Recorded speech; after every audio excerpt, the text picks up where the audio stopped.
Let's start the news analysis from Kaduna State, where the federal government has inaugurated the CNG Conversion Center as part of the government's effort to address the impact of subsidy removal.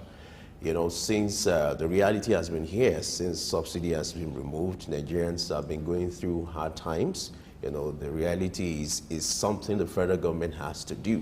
And statistics have shown that since the removal of subsidy, you know, it has also reduced the number of, you know, the daily consumption of fuel in Nigeria. And now there's a need to break the over-reliance on petrol. And that's why CNG Conversion Center is being inaugurated in Kaduna. Talk to us. What do you think will be the impact of this? Well, I think it's part of the challenge that we face as a nation in terms of how to respond to issues that affect us. Elementary economics tells us, you know, prices are driven by the forces of demand and supply. Who says that gases are going to always be cheap, as we envisage? The more people patronize gas, the demand increases, the prices will go up. And what happened to petrol? Are people going to live it? All these issues are just stopgap measures to address basic issues. But I think that what is really the most important thing that government should do is to invest in basic transport infrastructure for its citizens. Let there be public buses that are funded by government, manage and run and deliver services, really livable transportation system that even the middle level managers are able to actually use public transportation to commute. That in the longer run will solve the problem. You know, the idea is also to look at providing alternatives to petrol. You know, over the years, we've had too much reliance on petrol vehicles. You know, the most commonly used vehicles here in Nigeria is the petrol-powered vehicles. Down to have CNG, you know, powered vehicle, in addition to what you have, will also be a way to break the monopoly of, you know, reliance on petrol. Apart from that, it's also a way to also create, you know, the transition to clean energy. If you agree with me that the bulk of, you know, the emission comes from, you know, petrol-powered vehicle. So by the time you have the CNG, you know, powered vehicle, it's also contributed to the transition to clean energy, reduces, you know, the kind of emission that comes from petrol vehicle. Apart from the fact that you're also breaking that monopoly, it's important to also bring these two factors together, because as we speak in Nigeria, when you have too much reliance on one commodity, you discover that over time, it becomes a challenge, and that's what we have in Nigeria. Now, these vehicles, these centers are being created, will be created all over Nigeria. The first phase is that of Kaduna. Maybe that caters for the north. You know, I'm hoping, and I think what should be done is to ensure that these centers are created across all the 6 geopolitical zones, whereby it's easier for this conversion to take place. So what it means is, as an average Nigeria, I can take my vehicle to this center to be converted from petrol, you know, to gas, which the cost is also another factor, because Nigeria will also look at how much am I going to pay for this. If you're asking me to convert my petrol vehicle to CNG, what will be the cost of the conversion? Is it going to be free? These are issues that also should be looked at. Yeah, but that's the exact point that I actually speaking to. Whether we like it or not, a number of people are going to, of course, pay so much to convert their petrol vehicles to CNG, as it were. Even if we have the goal of fighting climate issues or the emission of CO2, removing carbon footprints on our space, I think we can be very more strategic about some of the things we do. So once you have a challenge, and the only way to look at dealing with that challenge is dealing with the symptoms and not looking at the root, is a problem that we face. So what's the root here? The root of the problem is that we don't have transportation infrastructure. And that is why people are over-relying on petrol. This is the issue. Now, it's not even vehicles that use petrol alone. We have not been able to solve the issue of the electricity that makes a lot of people to have to use generator to power their offices and services. These are the critical root issues that we should address. We need to invest heavily on infrastructure, road infrastructure. For example, if a man is traveling from here to Abuja, a road that should take him 6 or 8 hours from Lagos, and you are going to spend 14 hours, 18 hours, what are you doing? You are burning petrol, gas, whatever it is. These are the issues that we need to address. That people wake up in the morning, they can enter into mass transit, and they have alternative to driving their own private cars. That's the issue. So I don't need to drive from my house to office this morning. I just go to the bus station or go to the train station, have a decent transport service, come to work, and I'm going. Then it reduces a whole lot of things. And then, of course, even the carbon emission also go down drastically. Now, but because people don't have these alternatives, so they have to necessarily either buy petrol or gas. But my point is simple. The more people come to use gas, is because the demand is not high, and that's why you see the prices down. Once demand increases, as many people convert to gas, what happened to the prices? It will soar. We forget that there were times that we sold petrol here at 11 naira per liter. Is it that memory failed us on time? There are certain times we're selling petrol at 60 kobo per liter. How does the price go to 600? Those are the issues that we should be looking at as a people, and not taking, have measures to deal with a fundamental problem. That is the point that I'm trying to make. I agree with you. There's a need to also address, the road infrastructure. Nigerians prefer to, drive their cars simply because of the comfort. If you look at the state of the public transport, you'll be very disturbed at the state of this public transport. Some of them are dirty, not too clean, in poor state. And then if you call yourself, a decent human being, you wouldn't want to, apply those buses. And that's why you resort to using your cars. That's what I talked about livable transportation system. Yeah. Some of our friends who we traveled together to Casablanca about 2 weeks ago, and they resorted to use public transportation instead of taxi. Because number one, it was costing costs for them. And two, it was very decent, well organized. And it crisscrossed all the city areas. This is what is required, and this is what government should focus on. That the infrastructure deficit in Nigeria is massive. And then we have to find a way to bridge those gaps. Any little money we can save to bridge those gaps will go a long way, and it will be worth the while, rather than throwing money here and there to fight fire, as far as I'm concerned.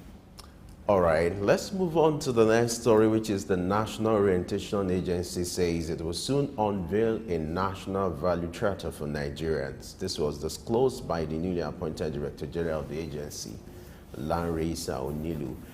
The new Director General of National Orientation Agency has, disclosed the need to have what we call a national value charter. Over the years, the National Orientation Agency has been criticized for non-performance, and somehow you wonder if that agency is in existence in Nigeria, what's their role, what they are doing. But you have a new sheriff in town who say, hey, we're going to unveil new national value. I'm used to organizations, having private organizations having what we call core values, where, you spell out what your core value is, or what your core values are as an organization.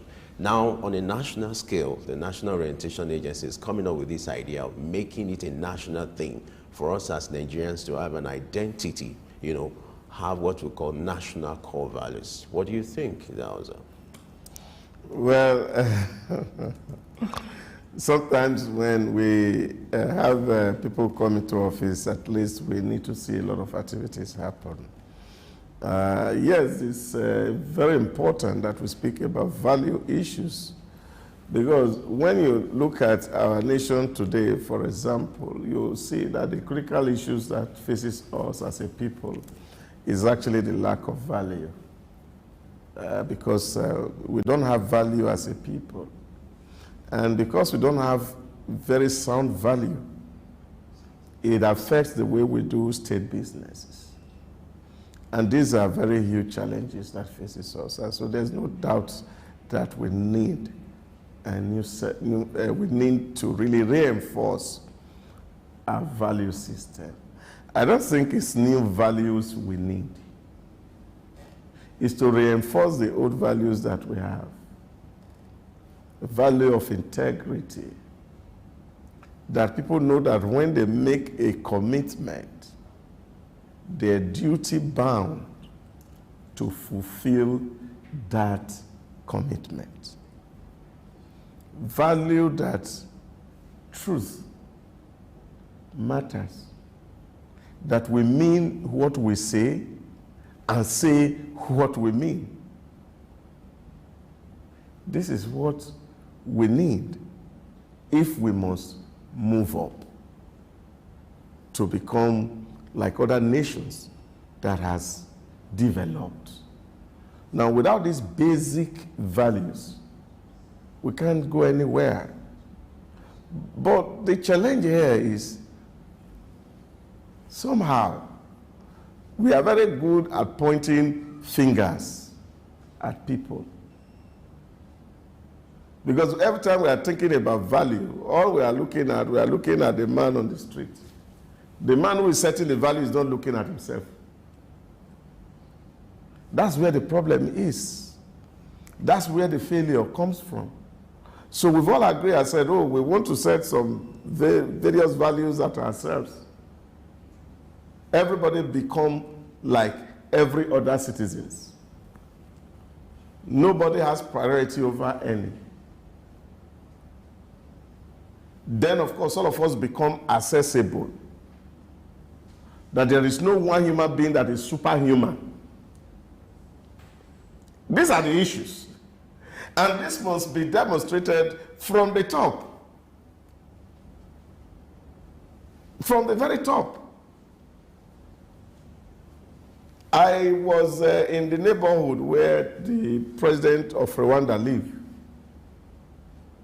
He lives in an estate in the midst of his people. No special security around. Anybody walk into the estate and walk out. Every first Saturday of the month, Paul Kagame comes out in the estate with the estate people to clean the environment. People have interface with him. They ask him questions about the state. He gives them direct answer. Nobody is blocking him off from talking to the people. Every first Sunday of the week, of the month, he takes a jog on the streets. And the whole Rwanda jog with him. And they come back. Now, so it's just ordinary. The children have no special status. So people can feel, and this is why you see there's a whole lot of people rooting for him. And he says, every Rwanda is a leader, not just me. So you must practice leadership from your home. And you can see that society is growing, even though it's a very small, tiny island. And I think this is where we need to start. Our leaders are not in touch with the people. If the president is coming, you close the road. Nobody can move. Now, what that does, it creates an aspiration in the heart of people to capture state power. Because, oh, woman cannot be enjoying this privilege. So we can do anything within our power to capture that state power. This is why you see the struggle for state power in Nigeria is so tense that 9 months after our elections, We are not able to get out of the bitterness of losing and winning. Because there's so much that is on the seat of power that a lot of people feel that it is their turn to grab that power and use it for themselves. So this is a problem.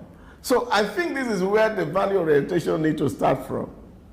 So that we begin to de-emphasize, these differences or inequality that exists between the leaders or the rulers and the ruled.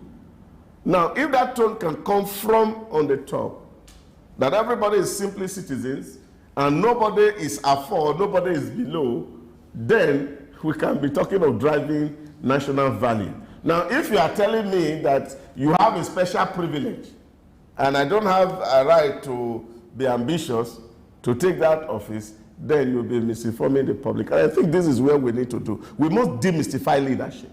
That is the beginning point. Now, when everybody sees that we are all the same, that the children of the president can attend the same school with the children of the very poor, and they can compete in the same sports and do things together, and there is no segregation between us, then of course we can be on the road to actually writing a new chapter of values for our people. Well, when it comes to value orientation, I think the National Orientation Agency has a lot of work to do, not just, talking about it now. You also have to walk the talk, because too much is given, much is expected. So much has been expected of that agency over the years, but so much haven't been seen. And so this time around, how we expect that they need to rewrite their story. You remember the rebranding project that started at a point in Nigeria where it is today. And so if the National Orientation Agency is thinking of rebranding with the national core values, I think it's a good thing. But like you said, it's not just talking about this thing, making it ceremonious or just unveiling the ceremony. But what's more important is the enforcement. How do you localize it? How do you ensure that citizens comply with these values? I want a situation where you say, you get to anywhere in the world, you introduce yourself as a Nigerian, and people will respect you and say, yeah, you're welcome.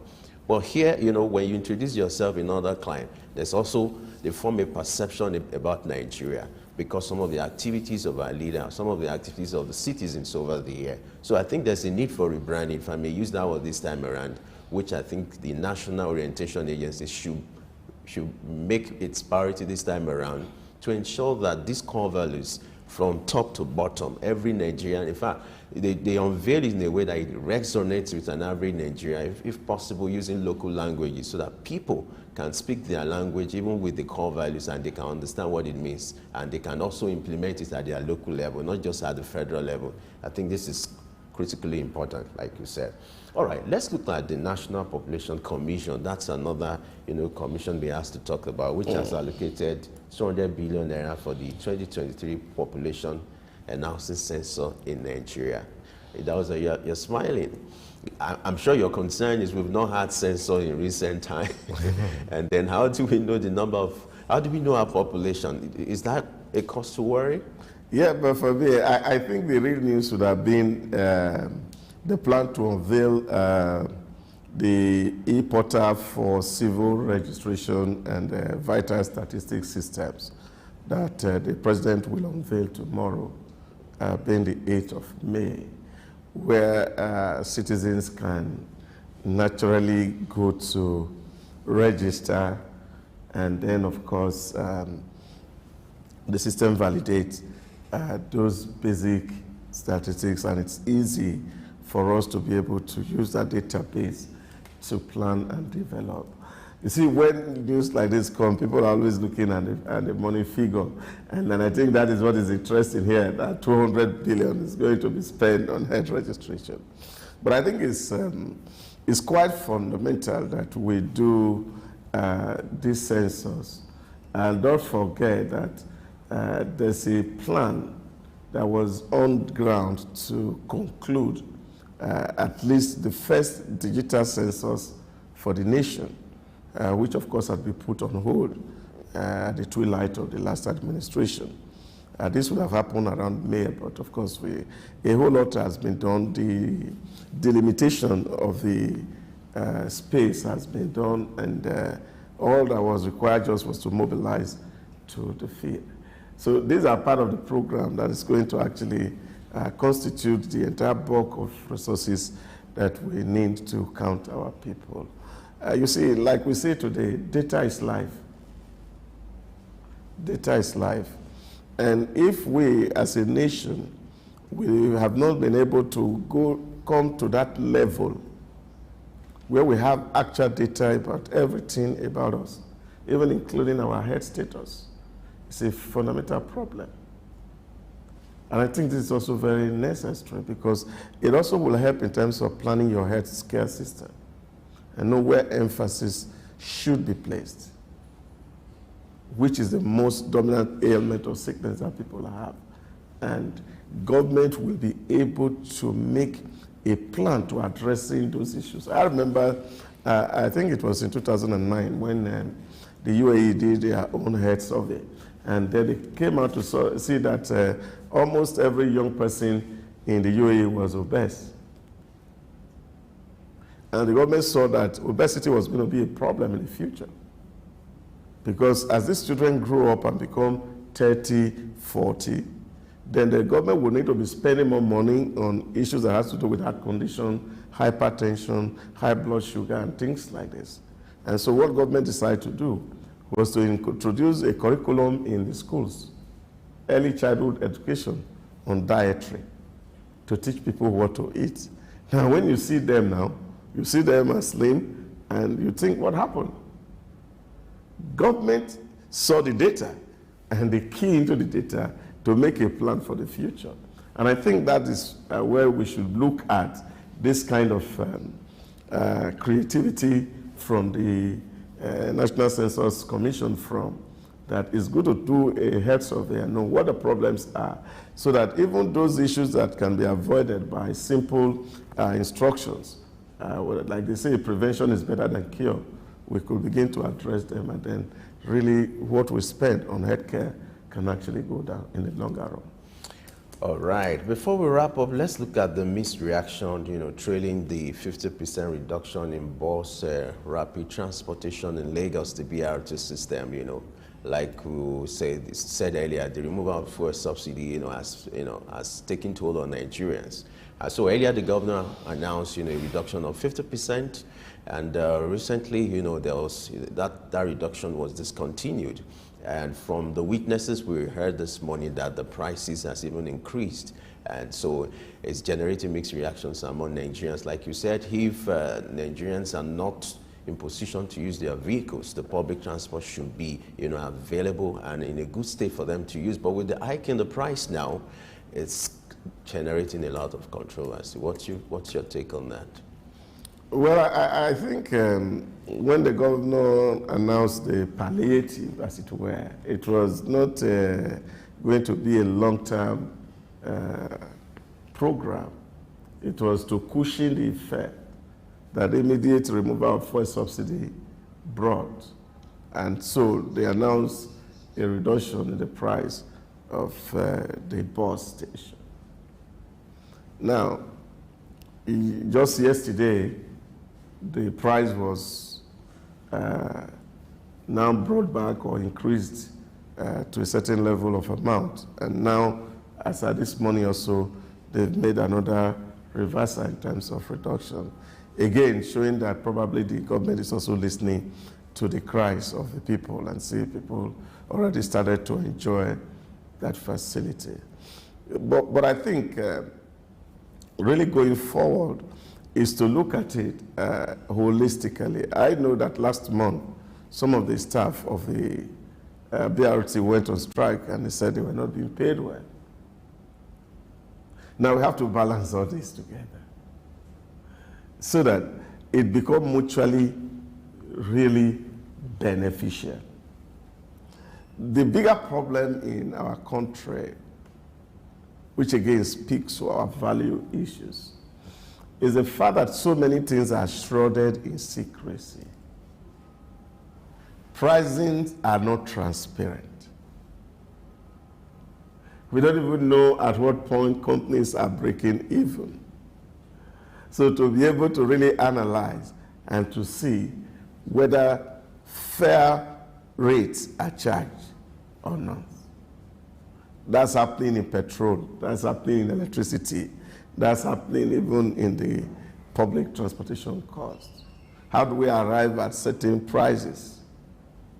Because there are metrics that we should use to determine what price is reasonable, that one will allow for the maintenance of the facility. Because it's one thing to enjoy a price. Now, when you see some of those BRT now, a lot of them are out of use already. If it were insane climb, they would have removed some of all these things from the road.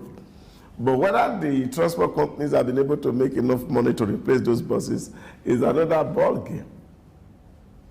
So yes, it is that people want to enjoy a very cheap rate to transport. But then it has to be reasonable so that you'll be able to maintain the infrastructure. And having used it, other people should be able to also enjoy it. And I think that, for me, should really be the conversation. But we don't know what mechanism is put in place in terms of calculating what is the fair and reasonable cost of transportation. But I think, given what the cost of transportation is as of today, if those buses are using petrol, you will discover that what it will cost to commute from one end of Lagos to another, and look at the volume of petrol that is used. Look at those who are working in the system, who are going to be paid. And if that system is not able to pay its own bill, then of course it becomes a burden on the government.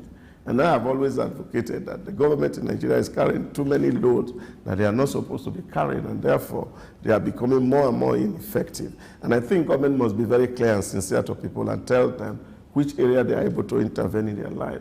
Provide good healthcare system, provide insurance for people. And I think the president of Rwanda has made that an insurance policy. Everybody has a health insurance policy. You don't need to just be a public servant. As long as you're in Rwanda, you have a health policy.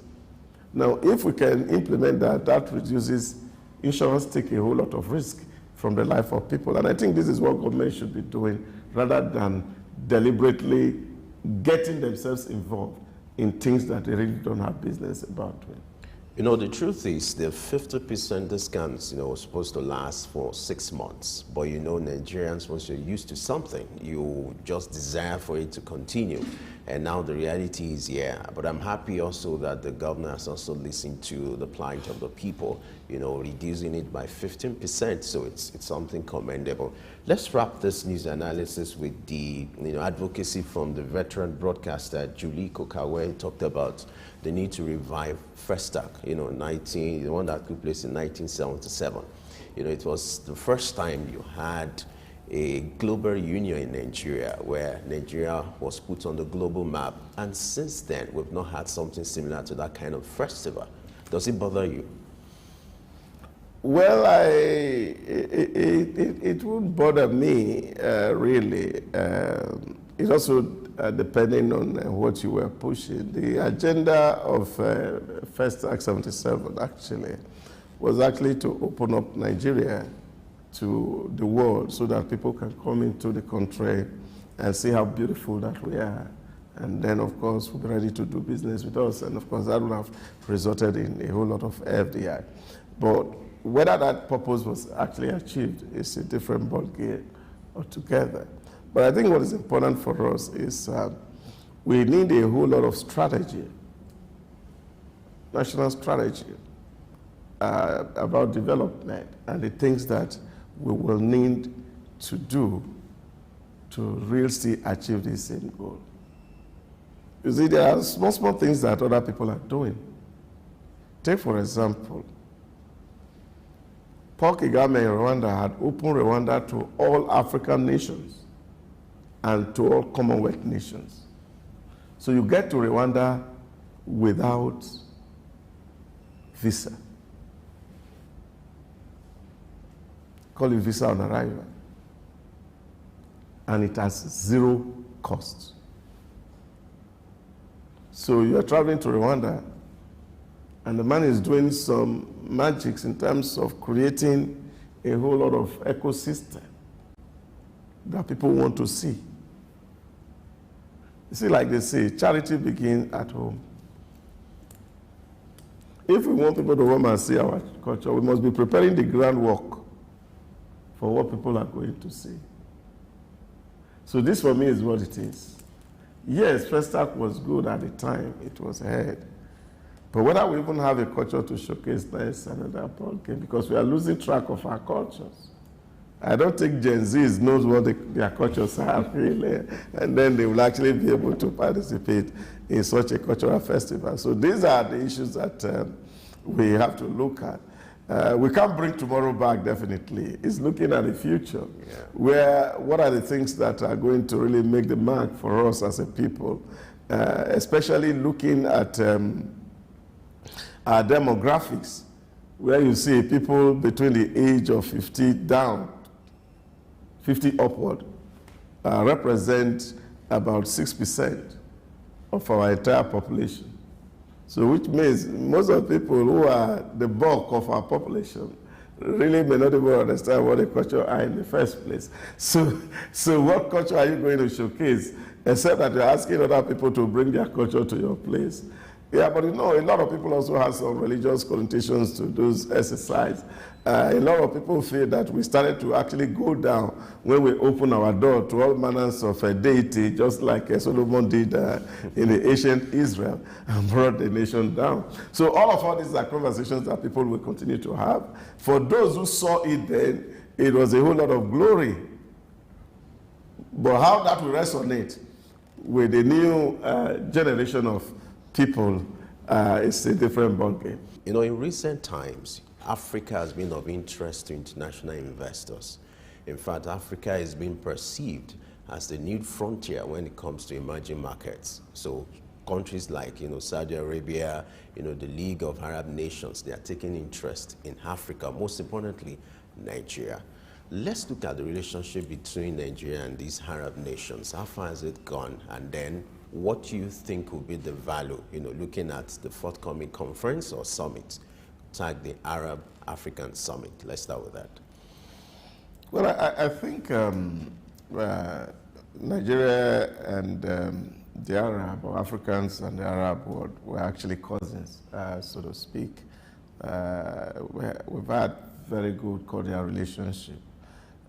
Especially religion also ties us, and because of those religious ties between the Middle Eastern countries and almost all African countries.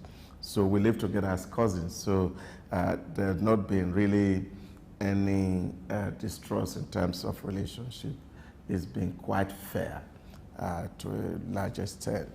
Yeah, but what has not actually been also taken advantage of is leveraging the economic opportunities that exist between these two worlds. A whole lot is happening in the Arab world because there's a revolution of a sort that's going on in the Arab world, especially in the core Middle Eastern state. The GCC nations, the 7 nations of the Arab world, they've made substantial progress in recent times in terms of building infrastructure, mastering agriculture, and so many things. Engineering, because if you go to these 7 GCC countries, you see very fantastic architectural pieces of technology. And see, so a whole lot is happening in this place that we Africans must really have to learn from. Whether it's from Saudi Arabia, ambitious NEOM project, to build a city that is powered by only renewable source of energy, which of course is going to go up over $500 billion US, to even now rebranding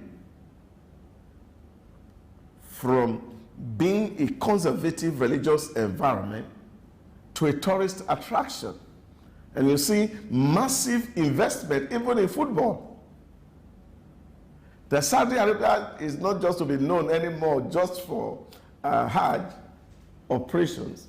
It should be far, far more than that. And the Crown Prince is doing seriously well in this direction to reposition Saudi Arabia as a tourist destination. And so massive investment is going on. And they're also perfecting their technology. In short, they're also bidding to even hold the World Cup in 2034. And now all these are pulling together to see the direction that these people are actually charting for themselves. Or you go to Dubai, you go to Bahrain, or you go to Oman. They've very perfected technology. So I feel there's so much we can learn from the Arab world, especially Saudi Arabia. Apart from the fact that we're also looking at them bringing money to invest in our economy, but we also need to look at what they have done well. Take, for example, Saudi Aramco is one of the third, or is the third most valuable company on earth today, with a market capitalization of over 2.158 trillion US dollars. That's huge sum. In 2022 alone, this company made a profit of 164 billion US dollars. Oil and gas. Took advantage of the Ukrainian-Russia war and make huge fortune because of their investment in critical national assets and infrastructure. So all these things are things that we can actually learn from.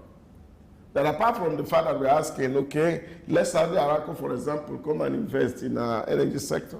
Just the way we have privatized NNPC. But they are making massive profit for the state. We need to learn, and there's so much we can learn from the Arab world. All right, let's look at the objectives of this summit. This Arab African Summit has stated, well, the objective starts with strengthening the relationship with Africa, especially when it comes to the pressing issues like the issue of security. The last conference was held in 2016, and the organizers feel there's a need to have another kind of summit whereby you strengthen the partnership with Africa. Talk to us. Why do you think it's important to strengthen this partnership at this time, given the realities, in Africa and the fact that Africa is being sought after now when it comes to global investment? I think it's important also because you find that how religious radicalism really has made this terrain really prone to a lot of issues. And especially you find that around the Maghreb area where you are seeing a whole lot of radicalization of people who are protesting. You take it, for example, from Syria, from Iran, from Iraq, and you are having a whole lot of things, and these people are sandwiched. So, of course, they must be very, very conscious and interested in protecting their critical national assets. And many African countries are in the same trails. Take, for example, you also see Nigeria. Look at the Sahel region from Chad, Burkina Faso to Niger, up to Nigeria, and you see a whole lot of massive insecurity that is not actually allowing us to maximize the full potentials of the things that we have put in place. So I think it's the right time because, like I said, Nigeria and the Arab world, we are cousins, so we have a similar problem. It's better to sit down and think together and see how you can solve your problem without really necessarily endangering your people. For me, I think we cannot have too many summits, especially if it has to do with security, because without peace and security, there cannot be progress, there will be no development. Okay, let's look at the agenda of the president. He has unveiled the agenda, for the summit, to look at the essence of the summit, what will be the impact to Nigeria. And the top on the list is to attract foreign direct investment. What impact will this be on the Nigerian economy? Yeah, of course, definitely it will be very impactful. I've always said, and I will continue to repeat, although a lot of people may not be able to see the picture until it becomes very crystal clear, that our president really understands what he wants and how he wants to get about it. Don't forget that he had made a promise to Nigeria that he was not going to over-depend on borrowing to champion or drive his policies and programs. And one of the areas that is actually looking out for is those partnerships that the nation can enter into with other countries in terms of foreign direct investment. And of course, like he said in one of his campaign tools, that he would not hesitate to see how to get Nigeria into some of all these obligations while we are deferring our gratification to the near future. So which means what the president is speaking to is the fact that, of course, we need a lot of partnership with these foreigners who will come to build critical infrastructure that they can hold and manage for a time. And after a while, of course, that facilities can become a national asset, as it were. And meanwhile, of course, the nation can also earn some royalty from some of this investment. And I think those are things that, for me, are very critical. Take, for example, if you look at UAE, for example, just one agency in UAE, the RTA, has made so much money using the SALIC, or the Clean Road model. They drive in every year over 800 billion from SALIC alone. And so this money is converted to build infrastructure. And given the size of UAE, the infrastructure, for example, is almost getting to a limit because there's nothing more to build. So now, and this money keeps coming in. So there's a need actually to internationalize this money and put it in some other economy where it can actually also be making profit. I want to see that kind of a thing, that of course that the president empower, for example, RTA in the UAE, for example, to do some road network here that can actually be SALIC, clean road. And then they put their toe on it.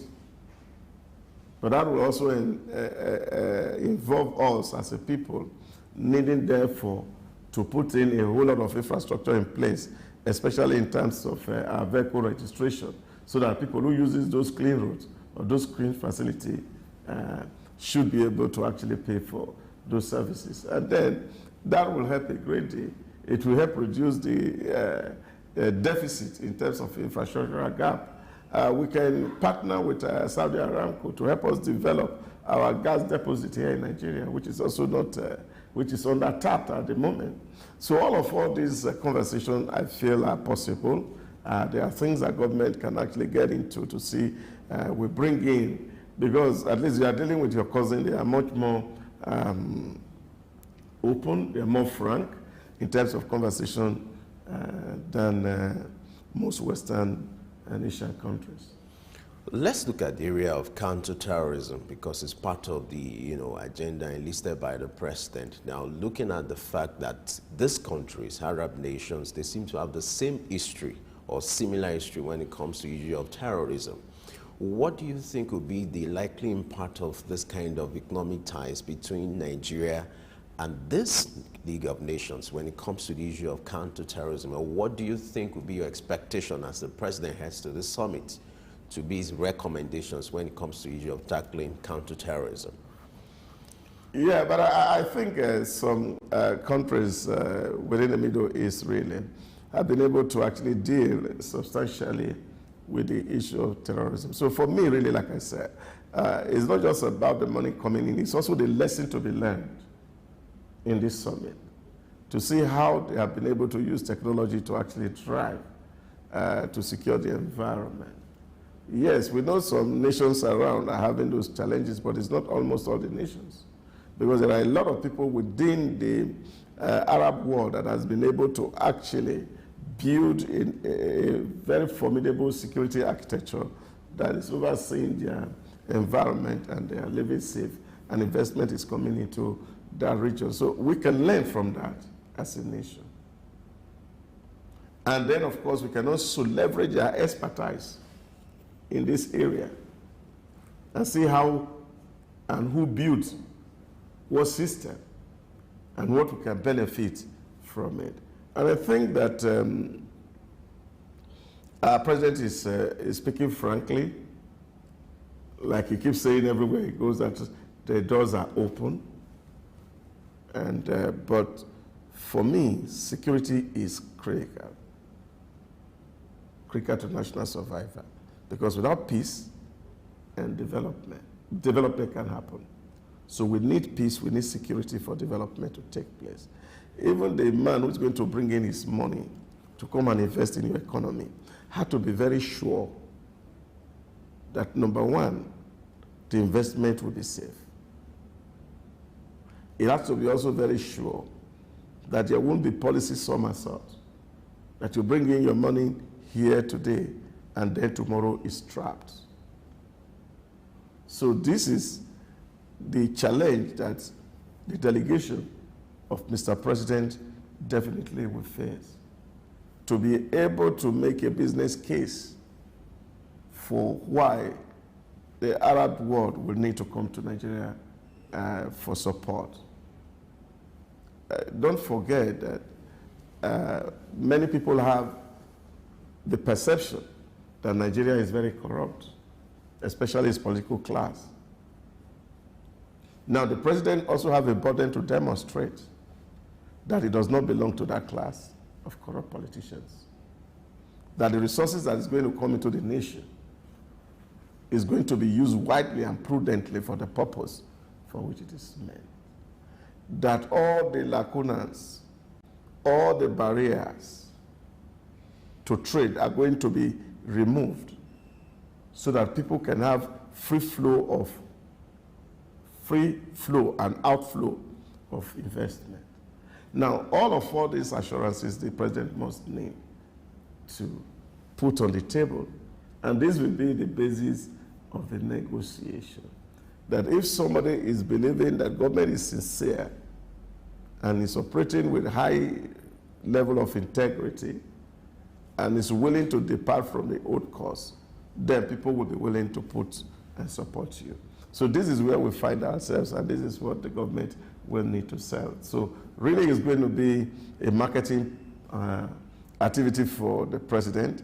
And like I've said, he has demonstrated that in the few outings he has done, especially to India and to the United States of America during the UNGA, that he is the first and number one salesman for Nigeria. So I am also trusting that he's going to set Nigeria on where at this summit.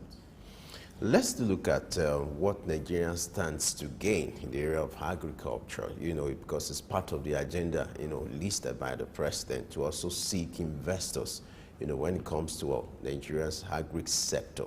What kind of collaborations are you expecting, and what kind of impact will this summit have on the agri sector in Nigeria, knowing fully well that it contributes significantly to Nigeria's GDP? Yeah, it's going to be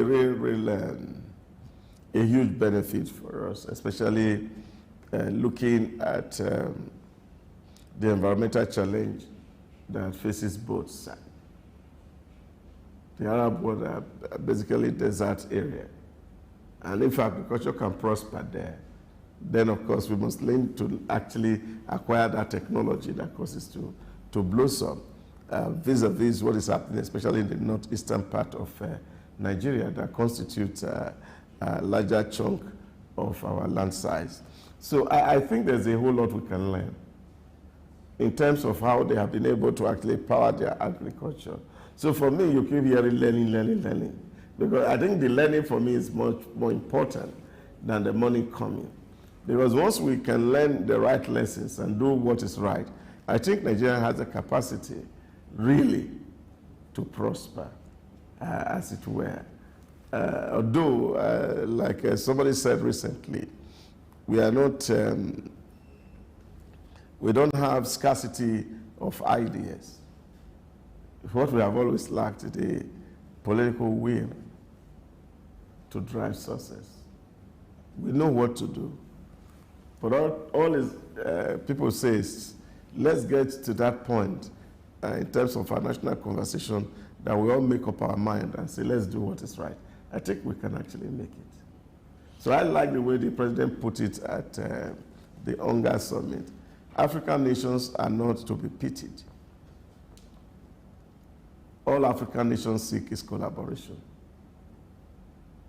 In short, as a matter of fact, the world cannot survive without Africa. Let's look at, in this context, the president will also be attending the summit in the capacity as the chairman of ECOWAS. And the president is trying to say he's in position to also ensure that Nigeria regains its position as the giant of Africa, its identity. What do you think the president needs to do at this kind of forum, or taking advantage of this forum, for Nigeria to regain its identity and also regain its position as the giant of Africa, looking at the fact that he's presently the chairman of ECOWAS? Yeah, but that's the point I made earlier on. You see, the Gulf countries have come together and they have consolidated their collaborations. And their relationship is so tight. Take, for example, at the last World Cup, Oman was hosting, and there were 15 flights daily from UAE to Oman to complement the infrastructure gap. In short, you would think that it was UAE that were hosting the World Cup. The hotels were all booked out. This is a collaboration that's happening between the GCC countries. Just like you have the European Union. One visa takes you into EU. If you have a permit into UAE, you can move around the 9 GCC countries. So they have been able to form this bond. And so they are all growing together. They are becoming a model to each other. And I think ECOWAS need this.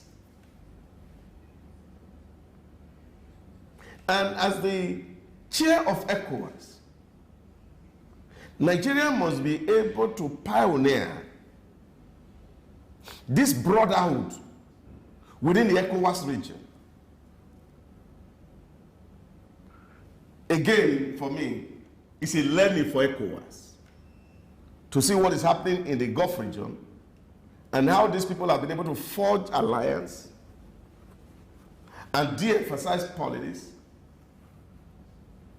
and prioritize economic growth and development for the region so that one nation is not offloading its problem to another. This is where ECOWAS named really. That even though we say we have ECOWAS common passports, but our worlds are still blocked against each other. There are no network of infrastructure connecting us. So you can drive straight from UAE to Oman to Qatar. They are all connected. They are mobilizing resources together to grow the region and make it significant and powerful. So I think this engagement again will also afford the sub-region, ECOWAS, to really rethink and see how we can forge that kind of a bond between us, where we can trade with ourselves, where we can relate with ourselves, where Nigerian will not find a difficulty doing business in Chad or Benin, or Benin person have difficulty doing business in Nigeria, where we can leverage our critical infrastructure, areas where we have comparative cost advantage, and see how we can grow a big regional market that can actually go to the world stage with one voice. That's critical, and I also hope that that learning, we can also learn from what's happening in the Arab region and see how we can also replicate it here and form a huge voice. Because what that will mean is that if Africa is the ECOWAS sub-region is actually able to speak with one voice, especially with Nigeria being the most populous and the big brother within the region, that also will advance our status at the United Nations and other institutions globally. All right, let's look at the missing links now so that Nigeria as a nation will learn some lessons. You look at the relationship between Nigeria and Saudi Arabia. Saudi Arabia is dated back as 1960.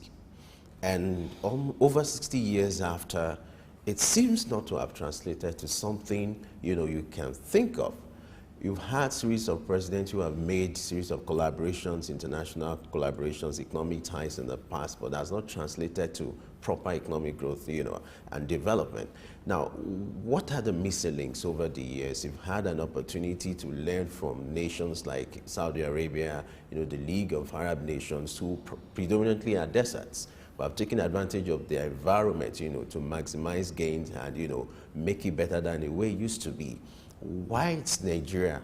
Why is it been difficult for Nigeria to learn these lessons and take advantage of these economic ties and international collaborations? Well, for me, like somebody said, culture will yield strategy for a breakfast any day, any time.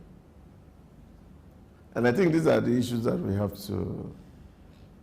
to look at, where we have to be deliberate in building a national image. Thank God we also had a reference the move by Onilu to see how we revive our national value. It's also very critical, because when you're saying one thing and what you're doing is another, nations become suspicious. And I think that's the real issue. So for these ties and relationship to work, you see, the person who is trying to help you must see you as a person of integrity. Like they say in my village, is the person that they are feeding that puts his mouth closer to the hand. And I think we have a lot to do as a nation. If you keep breaking international contracts, for example, and you have to go to do plenty of legal battles, it reduces your credibility. I was speaking with somebody recently from the Ministry of Justice, and he was talking about how many pending cases, litigation cases, that we face. Thank God we just recently came out of the trouble of the P&ID case, which was supposed to take about 11 billion from our coffers. Now, these are the real issues. So if you can't stick with your covenant, nobody will want to do business with you. So if we must leverage the opportunities, like they say, he who goes to equity must have his hand clean. And don't forget, there's so much that has also been said about our judiciary, which according to Lisa Agbakoba recently is the most undemocratic of the three arms of government. And there's a whole lot of all manners of perception about our judicial system and the ability to get justice from within. People have perception that your judiciary is so corrupt, so you can't get justice from it. And don't forget that when you sign contract or international contract, you're doing so based on the law of your land. Now, all these issues are the things that we will need to look at. We must need to clean our home. We must need to do the needed reforms in the judiciary, in the legislature. We need a lot of work on our national image and perceptions. Don't also forget that a lot of people who have traveled for Hajj before to Saudi Arabia had also had to breach security in those countries. And in some cases, you see row between the Nigerian and Saudi authority. Some people are detained and not allowed to go because of the behavior that is shipped overseas. So we must get to that point today to say, it's a new dawn. We are reinventing ourselves as a people. We are changing our approach to living. And now you can come and see what we are doing at home. And I think that is the thing to really say. Come and see what we are doing at home. That is the best sales or marketing anybody can do. To say, come and take a look at it. But for us to get to that, a whole lot needs to be done at home. So I think this is where government really needs to sit down. That it's easy for you to sign MOU with a nation, but it does not translate into economic advancement or progress for the nation until it's executed. And the only thing that will make this execution possible is when you can demonstrate commitment that the person who is coming is going to make profit, that you are not going to interfere with pricing or how profits are repatriated or how cash comes in.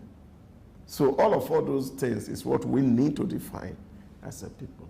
So like they say, charity will always begin at home.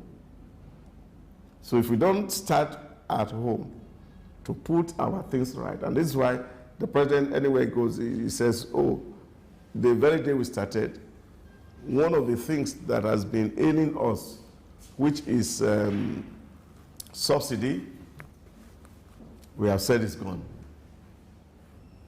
We have allowed floating regime for our currency. CBN is allowing people to do business and take their money back. And of course, the current CBN governor has demonstrated this recently, where all the backlogs of money owed to international contractors and business partners were paid out. And I think all these things are building a whole lot of confidence in the system from the international community point of view. So I'm hoping and trusting that the president will sell the nation well. And then this time around, it will not just be, like they call it, a jamboree. It will be effectual in terms of the economic progress and advancement that this trip will bring to our country. Looking at the statistics, the second quarter, the figure released for the second quarter of 2023, the foreign direct investment decreased by $73 million US dollars. Now, let's dwell on what the president needs to do this time around, because you said charity begins at home. What does he need to do locally to ensure that you attract more foreign direct investment into Nigeria? I think I've already alluded to some of the issues that the president will need to really need to deal with.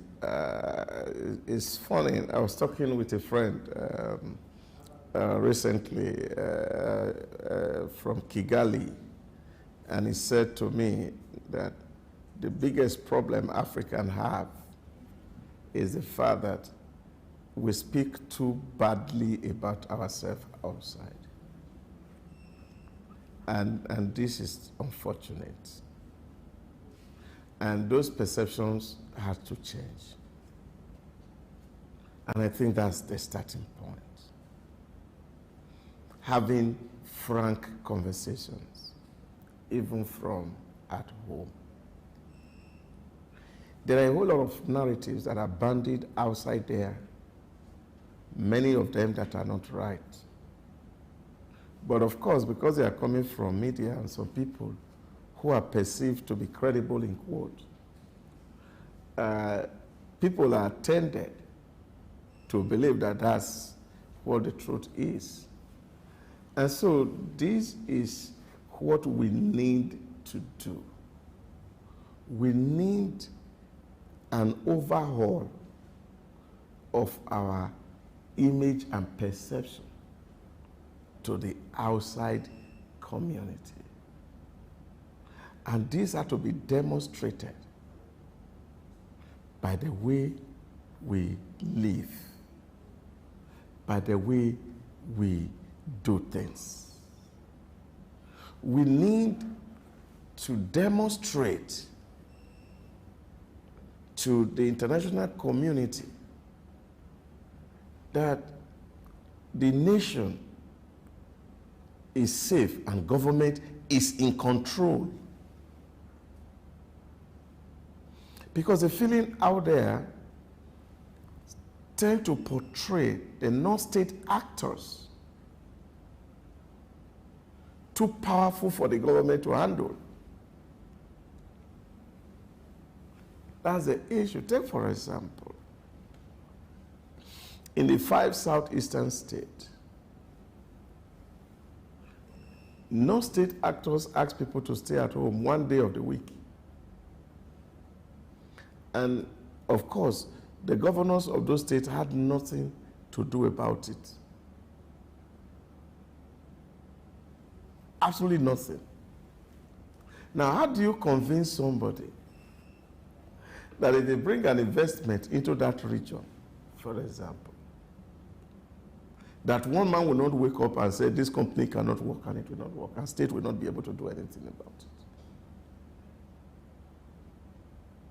So we must be able to guarantee some sense of safety and security for lives and for investments. That's the starting point. So that's what government needs to do, to demonstrate that it has a willpower to get the state working and running. You are having some bandit that you are going to negotiate with him, and they are asking somebody to come and put resource there or build a factory. So it's easier for the Chinese, for example, to take the gold and process it somewhere where the factory will be secured than put it in that place where somebody will come and tomorrow they can throw a grenade on it and the whole thing blow. So that sense of security, we need to create it. It's important. It's important. No matter what you say or what you do, the people need to come in and say, so I still make reference to Paul Kagame when he started. And the first thing he did was the open Rwanda policy. Open the frontiers and said, everybody in the world come to Rwanda, come and see. And people came to Rwanda and they saw that they have overcome their problems, their division. And so the credibility of the international community on Rwanda is very high. Almost all World Bank program in Africa today, or training and capacity building, are all done in Rwanda. Because he has demonstrated that when you come to Rwanda, you feel safe. Life is 24/7. Nobody is afraid of being attacked when you're in Kigali. The borders, the roads, the whole place are lightened up. People drive any time in the night. So this is the ecosystem that needs to be created for other people to bring their money to your economy.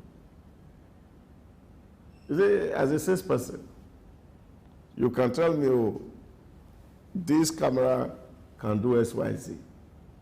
All I will just be waiting is to say, demonstrate it, that the thing you say it can do it, will do it. Now, if the camera is not performing, you won't expect me to buy it.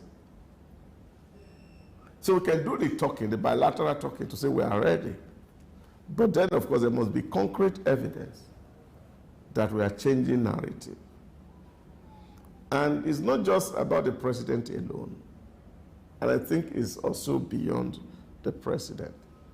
Even us as citizens, the feelers that are gotten from us is terrible. The impressions that even the diasporans have of us as a country will not even make foreigners to want to bring their money in here to do business. Because it creates a sense of fear in the heart of whoever wants to do business with you. Because it's actually not government to government. It's B2G we are talking about here. So, if we're going to go forward, I think all Nigerians will need some sense of patriotism. We should be guided about our utterances, especially in the media. And you see very high-profile Nigerians, people you think that they should know, denigrating the nation in front of international media. And you think that will not impact on what people come to do with you.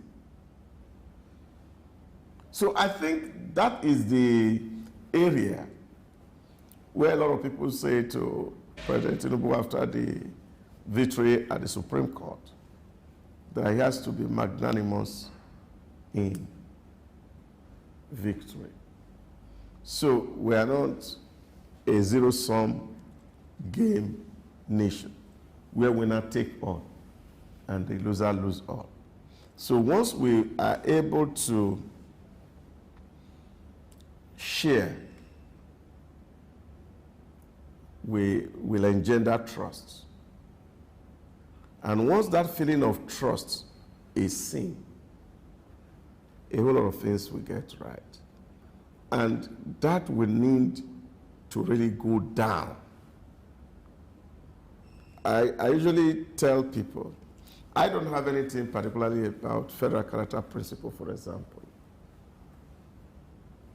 to ensure national spread. But how that policy is implemented is a problem, which seems to be driving mediocrity and does not foster national competition.